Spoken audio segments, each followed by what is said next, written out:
बड़ी खबर आ रही है। दिल्ली एनसीआर में भूकंप के झटके महसूस किए गए हैं। अफगानिस्तान के हिंदू कुश में था केंद्र। अमृतसर में महसूस किए गए भूकंप के झटके। पाकिस्तान के कई शहरों में भी भूकंप के ये झटके महसूस किए गए हैं। इस्लामाबाद, लाहौर, पेशावर में भूकंप के झटके महसूस किए गए हैं। हमारे साथ हमारे वरिष्ठ सहयोगी हिमांशु शेखर मौजूद हैं। हिमांशु सर, क्या आपकी कुछ वैज्ञानिकों से बात हुई? क्या कुछ जानकारी निकल करके आ रही है? कहाँ था केंद्र और भूकंप की तीव्रता कितनी थी?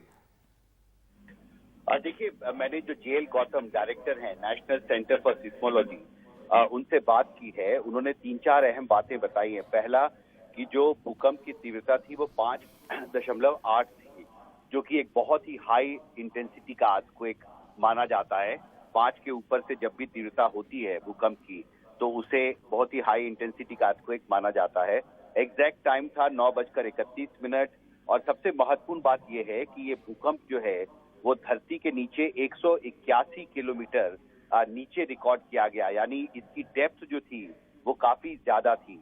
और इसलिए नेशनल सेंटर फॉर सिस्मोलॉजी के डायरेक्टर जेएल गौतम ने एनडीटीवी से ये कहा है कि क्योंकि हिंदू कुश का इलाका पहाड़ी इलाका है, वहां पर पॉपुलेशन काफी कम है और भूकंप की गहराई काफी ज्यादा है, इसलिए सरफेस पर यानी धरती के सतह पर नुकसान का अंदेशा जो है वो अक्सर कम होता है जब भी भूकंप जो है वो बहुत गहराई में रिकॉर्ड किया जाता है। तो ये एक मुझे लगता है कि फिलहाल राहत की खबर है, क्योंकि 5.8 तीव्रता वाली अर्थक्वेक जो है अगर वो किसी भी भारी भीड़ भाड़ वाले इलाके में आता है तो उससे नुकसान का अंदेशा काफी ज्यादा होता है। लेकिन इसमें 2 बातें हैं।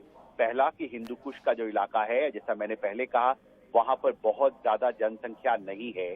और दूसरी बात, जो डेप्थ है, जो गहराई है भूकंप की, जो दर्ज किया है नेशनल सेंटर फॉर सिस्मोलॉजी ने, वो 181 किलोमीटर का है, सौरभ।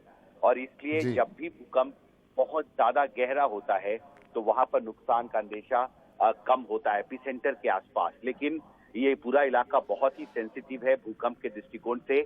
और जेएल गौतम ने ये कहा है कि जम्मू कश्मीर यानी हिंदू कुश से सटे जो इलाके हैं, विशेषकर जम्मू कश्मीर, वहां पर भूकंप के झटके महसूस किए गए। ये खबर उनके पास आई है। पंजाब में भी अमृतसर का उन्होंने जिक्र किया और साथ ही दिल्ली एनसीआर के इलाकों में भी कई जगहों पर आम लोगों ने भूकंप के झटके महसूस किए हैं। और ये पहला मौका नहीं है, इससे पहले भी जब हिंदू कुश इलाके में इस तरह की ज्यादा तीव्रता वाला भूकंप आया है, सौरभ, तो यहाँ पर दिल्ली एनसीआर तक लोगों ने उसको महसूस किया। लेकिन इस बार मैं दोबारा कहूंगा, क्योंकि भूकंप की गहराई काफी ज्यादा थी, 181 किलोमीटर रिकॉर्ड की गई है, इसलिए एपिसेंटर के आसपास नुकसान का अंदेशा कम है। और अक्सर इस इंटेंसिटी में लोगों ने ज्यादा बड़े झटके दिल्ली एनसीआर में महसूस इससे पहले किए थे।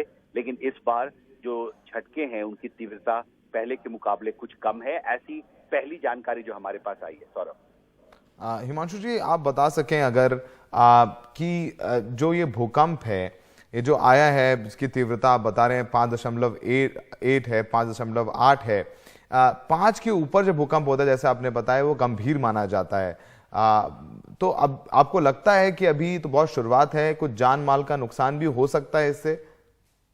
देखिए, निश्चित तौर पर, क्योंकि ये 9:31 पे रिकॉर्ड किया गया। और देखिए, हिंदू कुश का जो इलाका है जहां पर एपिसेंटर है इस भूकंप का जो रिकॉर्ड किया गया है, वहां पर काफी रात हो चुकी है और वो बहुत ही कम पॉपुलेशन वाला इलाका है। और वहां पर क्योंकि वो बहुत ही पहाड़ी इलाका है और वहां पर जो छोटे छोटे कस्बे हैं वो एक दूसरे से काफी दूर हैं। और इसलिए प्रशासन के लिए भी अभी तुरंत एस्टिमेट करना कि जहां पर एपिसेंटर था वहां पर कितना नुकसान हुआ होगा, इसमें भी थोड़ा वक्त लगेगा, क्योंकि अधिकारियों को जिन जगह पर नुकसान की खबर आएगी फिर वो वहां पहुंचेंगे, उसके बाद ही हम असेसमेंट कर सकते हैं। लेकिन एक और महत्वपूर्ण खबर जो नेशनल सेंटर फॉर सिस्मोलॉजी से आ रही है, सौरभ, वो ये है कि 9:31 से पहले करीब 1 घंटे 14 मिनट पहले 8:17 पर भी एक और भूकंप आया था जिसकी तीव्रता 3.9 आंकी है नेशनल सेंटर फॉर सिस्मोलॉजी ने। यानी पिछले करीब 1.5 घंटे में ये दूसरा भूकंप है जो अफगानिस्तान में रिकॉर्ड किया गया। पहली भूकंप की तीव्रता 3.9 थी, जो कि बहुत ही कम तीव्रता है, इसलिए यहाँ पर भारत में और भारत के जो उत्तरी भारत के इलाके हैं वहां पर उसको महसूस लोगों ने नहीं किया।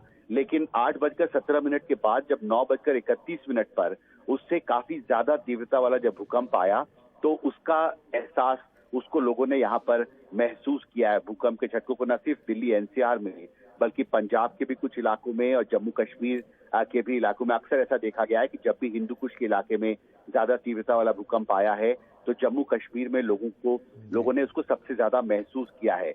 लेकिन इस बात मैं दोबारा कहूंगा बहुत महत्वपूर्ण है, जो नेशनल सेंटर फॉर सिस्मोलॉजी के डायरेक्टर जीएल गौतम ने एनडीटीवी से कहा है कि इस भूकंप की गहराई काफी ज्यादा है, 181 किलोमीटर रिकॉर्ड की गई है। और जब भी भूकंप की गहराई काफी ज्यादा होती है तो धरती के सतह पर जो उसका असर है, उसकी इंटेंसिटी का जो 5.8 रिक्टर स्केल पे जो इंटेंसिटी रिकॉर्ड की गई है, वो असर कम होगा।